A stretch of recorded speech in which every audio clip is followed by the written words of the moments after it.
At this time, our reporter Brian Buya is still joining us live from the Koja bus station. He has been our man on this beat today. Brian, good evening. Interestingly, even other than the human traffic, Nairobi County has experienced snaking traffic even with PSVs out of the CBD. What is the situation as we speak?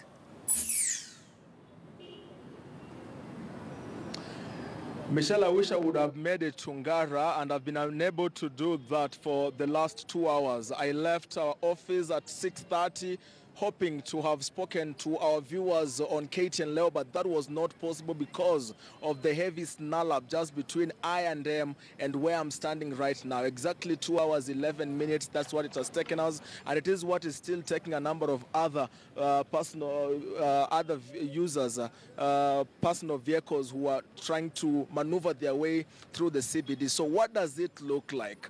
This is what it is. One side of Thika Road is a show of so many vehicles trying to make their way through this traffic jam.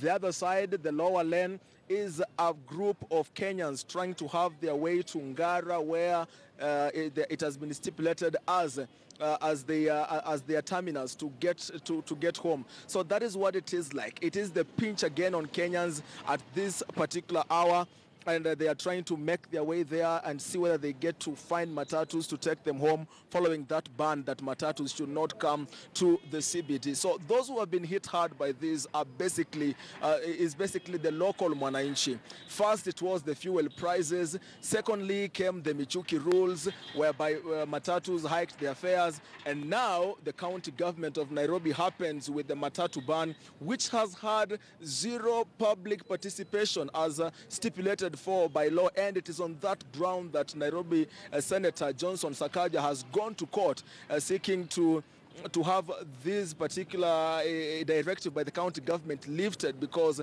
the people were not consulted.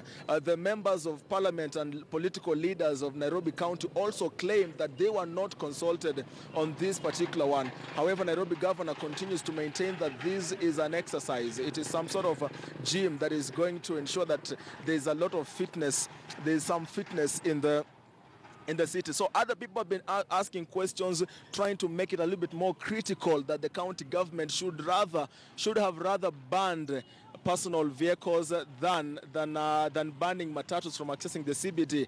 And then critics argue that the county government of Nairobi is actually making money from parking fees of the personal vehicles, and thus it cannot ban them out of the CBD, when what we are witnessing right now could, if anything to go by, is an indication that traffic jam and the congestion in the city is not caused by matatus in the city, because there is no single matatu in the city right now, yet it's taking hours and hours. And Kenyans, as you can see on my left, others on my right, they are all trying to find their way through Globe roundabout, with the insecurity that has been cited in such particular type of area. With time, there is no designated footpath for people to move.